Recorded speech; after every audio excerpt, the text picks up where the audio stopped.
yang biasanya mungkin yang dipersiapin di keluarga gitu, entah itu tadi kayak makanan, sahur gitu, atau tante yang sudah ya udah kamu urus sendiri Krisna untuk sahur atau seperti apa sih mah? Iya cuma kalau sahur menyiapkan aja sebelum tidur, nyiapkan masakan buat sahur. Udah gitu ya tidur. Jadi dia sahur sendiri gitu. Jadi mama ini udah mempersiapkan makanan untuk seminggu gitu. Kita manggil orang yang bisa masak itu asisten saya kebetulan bisa masak. Jadi dia masak selama untuk seminggu atau seminggu lebih lah gitu.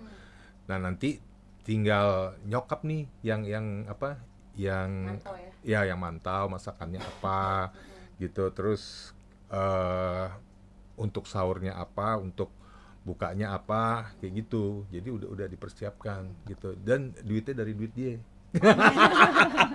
Kenapa tuh?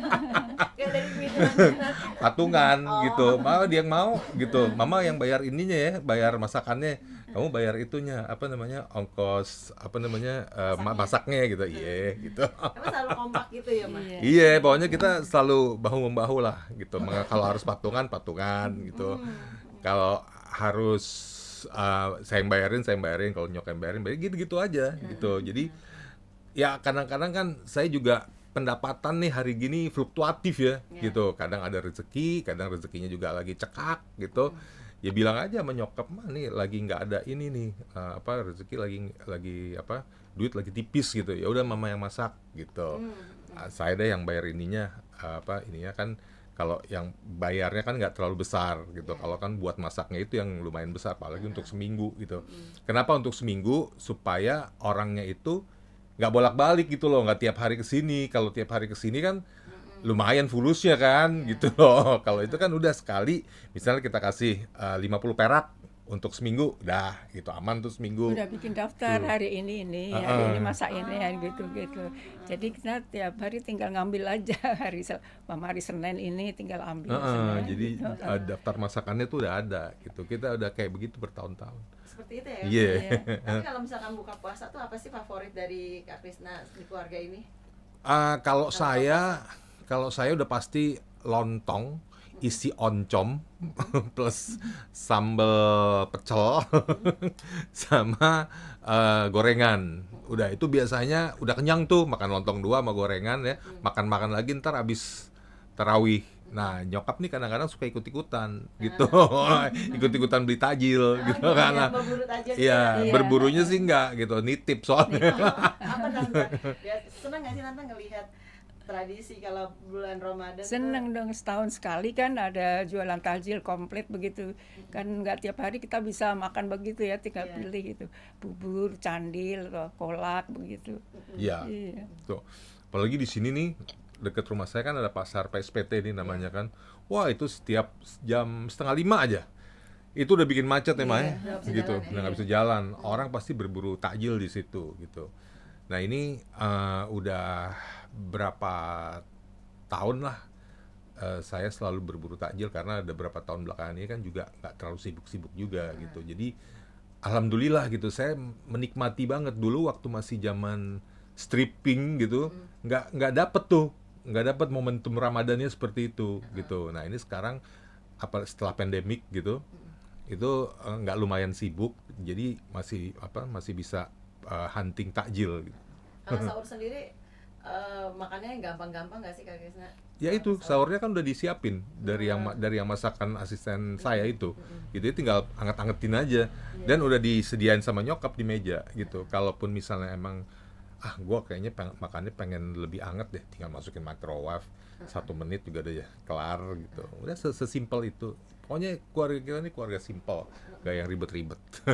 Mama tapi memang jalan juga mah untuk nyari takjil atau Oh, seperti enggak. apa dulu gitu. Saya selalu nitip. Nitip cuman Nitip. gini, nyokap Tipnya banyak ini ya mah. cuman nyokap emang suka jalan gitu. Jadi sore-sore nih dia jalan sore gitu. Jalannya lumayan jauh. Nah, nanti pulang nih kadang-kadang suka bawa apa aja ada aja yang dibawa gitu. Ya entah berupa takjil, entah roti, entah apa jus, entah apa gitu. Jadi abis jalan tuh emang suka jajan gitu. Mas seneng nggak sih mah kalau ngelihat mungkin di bulan Ramadan ini walaupun berbeda toleransi agama seperti Oh ini? senang, saya senang dong. Kan lain daripada yang lain ya. Setahun sekali baru ada kan Iya. yang jualan takjil gitu. Ya. Dan momentum Ramadan ini kan kita belum tentu ya tahun depannya bisa Iya.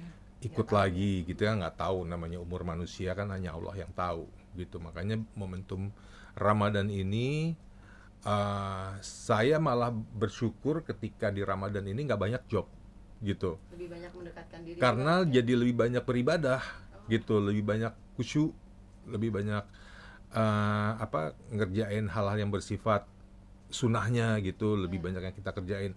Karena kalau udah misalnya dapat strippingan misalnya, namanya sinetron stripping, tahu sendiri lah kerjanya seperti apa kan gitu.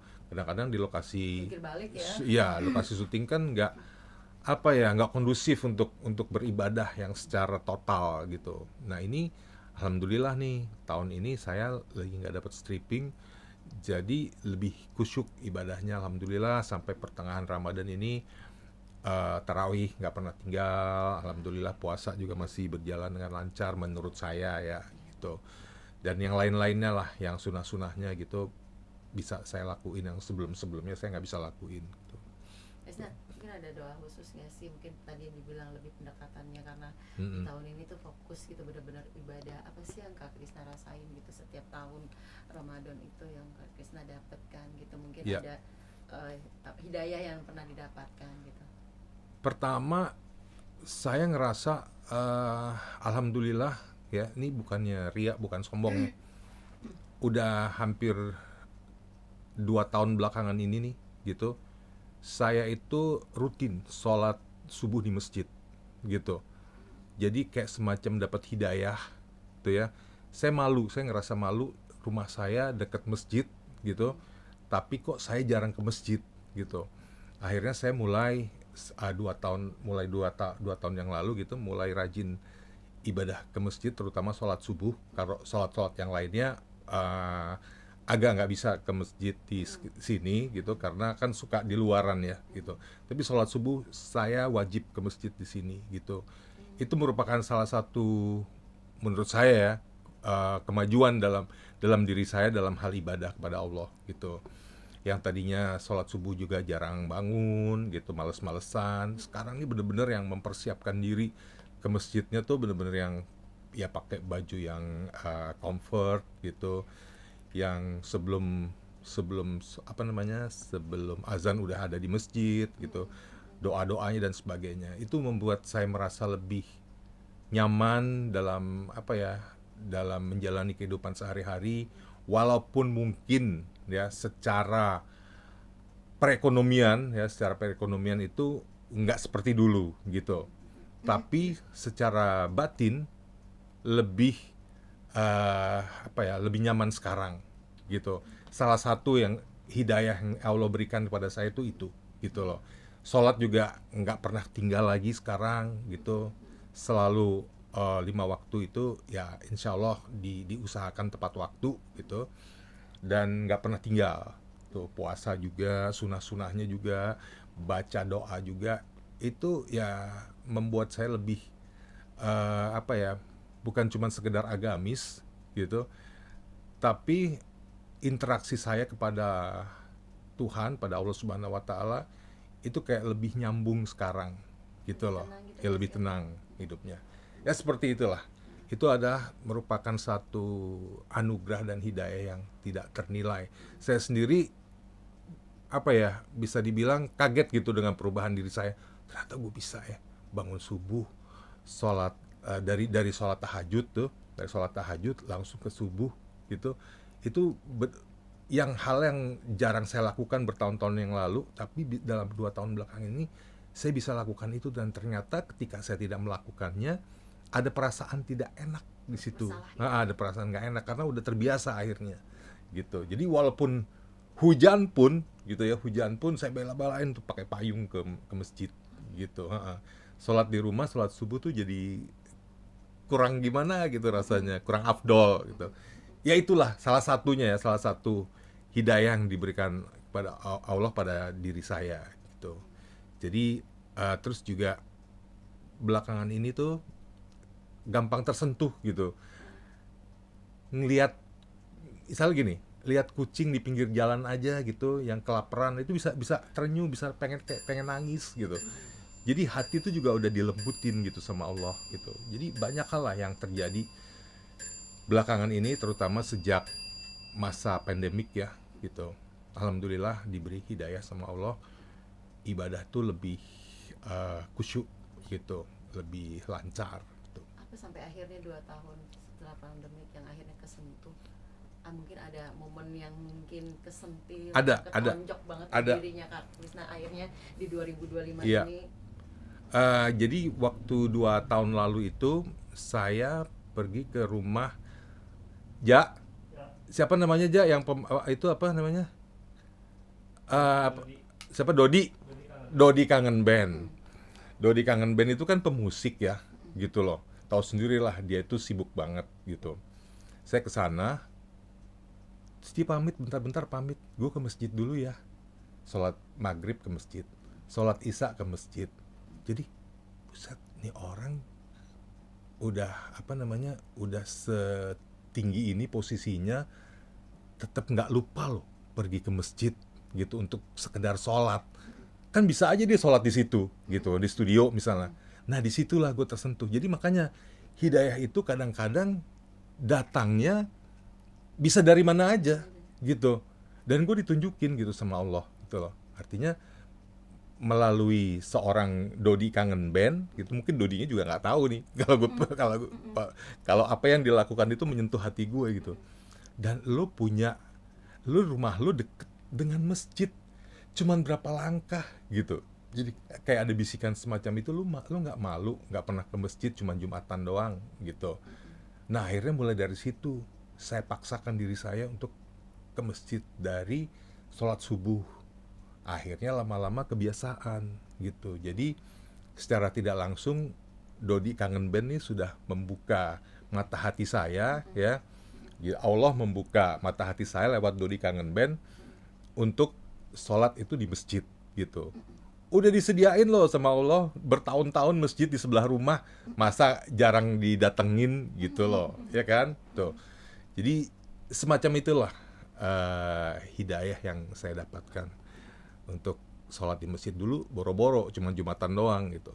Sekarang alhamdulillah lah gitu, kalau memang ada waktunya di masjid ya memang harus di masjid gitu. Hidayah itu kan katanya kan harus dijemput ya Kak. Iya. Harus dijemput, harus ini. Nah, ketika hidayah itu didapatkan, kesininya tuh seperti apa yang tadi, perubahan hati lebih lembut. Ya itu. Selain itu apa lagi Kak? Lebih tenang, lebih lembut, terus juga lebih menggantungkan diri kepada Allah gitu. Kalau dulu kan kayaknya kesel gitu ya, kalau misalnya ada sesuatu yang kita inginkan tapi tidak tercapai gitu. Nah kalau sekarang ini lebih bisa nerimo gitu. Allah tidak mengabulkan doa kita, pasti pertama Allah pasti akan memberikan yang jauh lebih baik dari apa yang kita inginkan gitu ya kan. Kedua, kalaupun tidak dikabulkan, pasti nanti akan terjadi sesuatu yang mungkin tidak baik gitu, tidak baik menimpa diri saya. Jadi selalu punya positive thinking sekarang gitu, apapun ya. Jadi nggak ketakutan seperti dulu gitu. Misalnya kalau dulu tuh misalnya cuman punya uang 10 perak aja di tabungan misalnya, aduh ntar gue gimana nih, ntar gue gini, ntar gue. Sekarang lebih tenang aja gitu.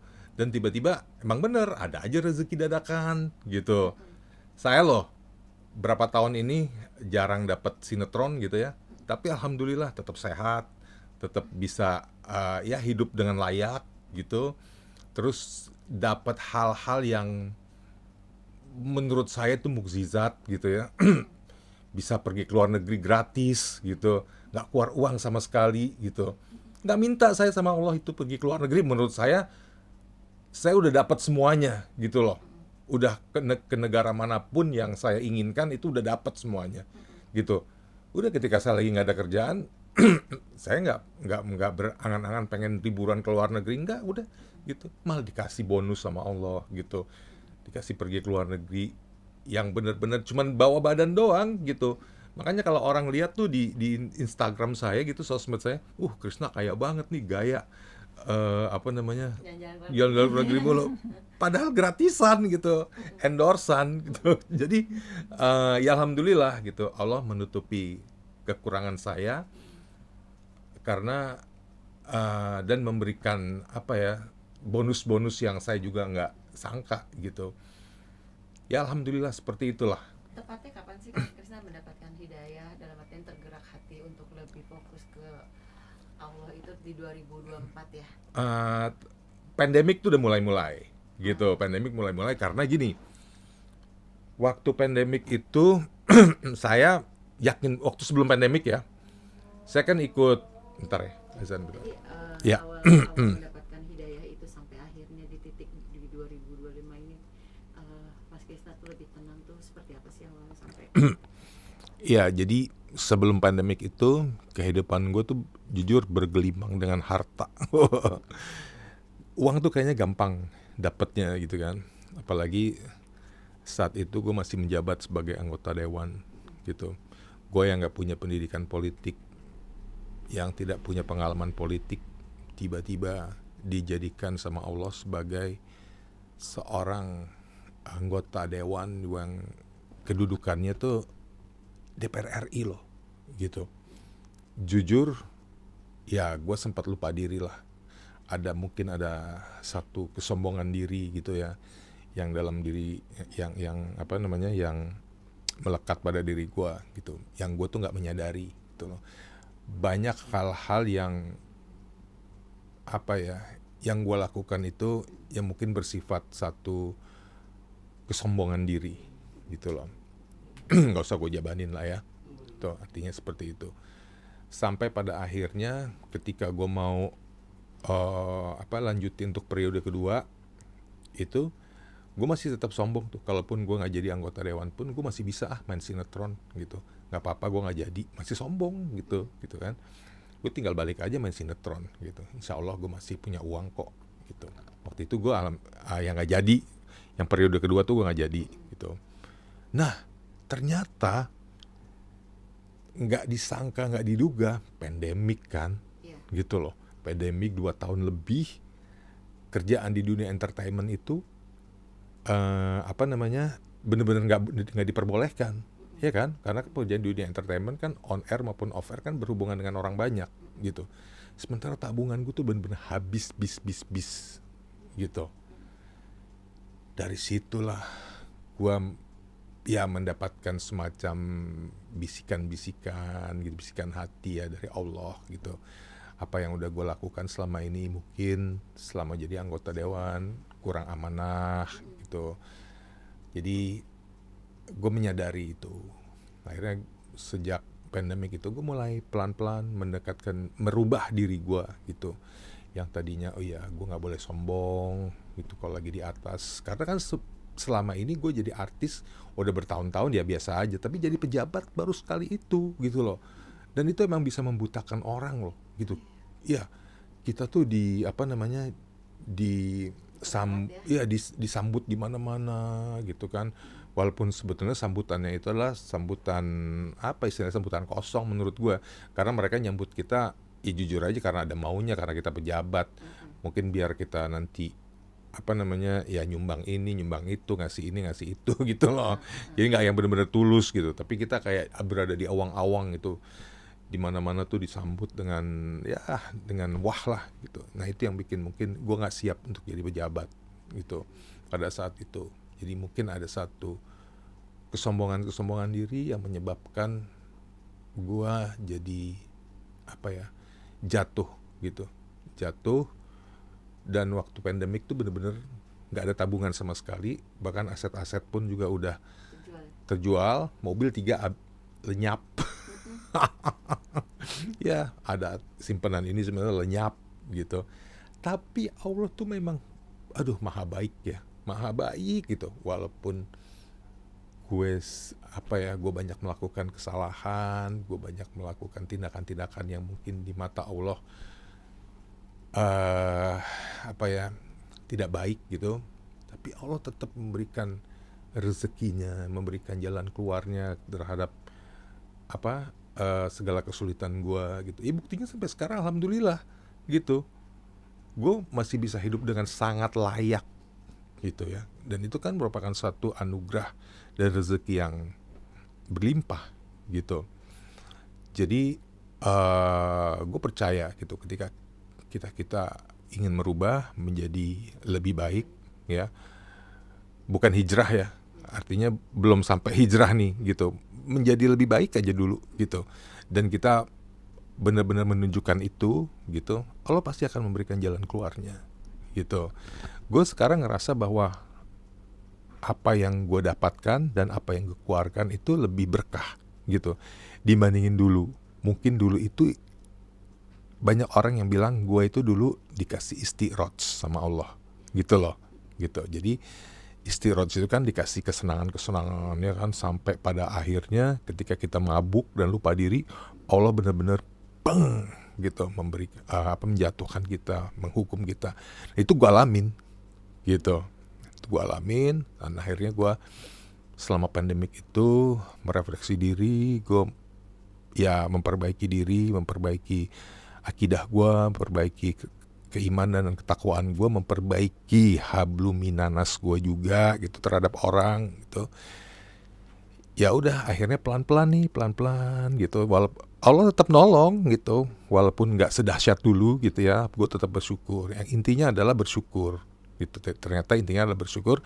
Ketika kita lagi dikasih hal yang baik, bersyukur. Lagi dikasih hal yang kurang baik juga tetap bersyukur, karena semuanya pasti ada hikmahnya, semuanya pasti demi kebaikan kita, dan gue percaya itu gitu loh. Buktinya hal-hal yang kurang baik yang dikasih Allah selama ini gitu ya, yang salah satunya adalah dicabutnya kemudahan-kemudahan gitu yang dulu yang gue sering dapatkan, tapi itu ternyata sekarang membuat gue jadi manusia yang lebih baik, lebih tangguh, lebih banyak bersyukur, lebih bisa berpositif thinking gitu. Banyaklah hal-hal yang berubah dalam diri gue, walaupun mungkin secara kalau secara sifat atau ya gue Krishnamukti ya memang begini dari dulu gitu, tapi dalam hati dan pikiran, iman dan takwa gue ngerasa gue lebih banyak berubah gitu. Dan gue nggak perlu menjadi lebih istilahnya menunjukkan itu ke orang-orang gitu loh. Itu cukup buat gue aja gitu ya kan. Nggak yang harus di sosmed gue tiba-tiba gue berdakwah gitu, nggak harus, gue nggak bisa juga kayak gitu, belum sanggup, belum waktunya gitu. Apa yang gue dapatin hidayah dari Allah ini ya baru untuk gue doang gitu. Tapi kalau ada yang mau nanya ya seperti sekarang ini, karena ditanya ya gue bisa cerita seperti inilah kejadiannya gitu. Tapi nggak yang harus lu nggak boleh gini, lu nggak boleh gitu, nggak yang tiba-tiba jadi begitu, nggak gitu. Satu periode 5 tahun, alhamdulillah ya gitu. Ya banyak nah itu sama tadi gue bilang, salah satunya adalah Allah itu sudah memberikan lebih dari apa yang gue minta gitu. Jadi anggota dewan itu gue nggak pernah bermimpi untuk jadi anggota dewan tuh, tapi Allah memberikan jalan, memberikan kemudahan untuk jadi anggota dewan, dan akhirnya jadilah gue. Tapi ketika jadi anggota dewan ya banyak hal yang mungkin kurang berkenan yang gue lakukan di mata Allah ya gitu. Salah satunya mungkin karena kurang amanah tuh. Jadi ya udah dikasih ujian lagi, dikasih teguran lagi gitu. Dan menurut gue nggak mau terjadi lagi dalam hidup gue gitu. Jadi kalau sekarang nanti gue dikasih, insya Allah ya sukses lagi gitu, insya Allah gue udah tahu apa yang harus gue lakukan gitu loh. Dengan hasilnya dari kesuksesan itu gitu ya, gue mungkin perlakuannya akan beda dari tahun-tahun yang lalu ketika gue sukses dibandingkan nanti ketika gue akan sukses lagi gitu. Tapi gue tetap berharap gitu. Itulah kira-kira perjalanan hidayah yang didapatkan beberapa tahun belakangan ini gitu.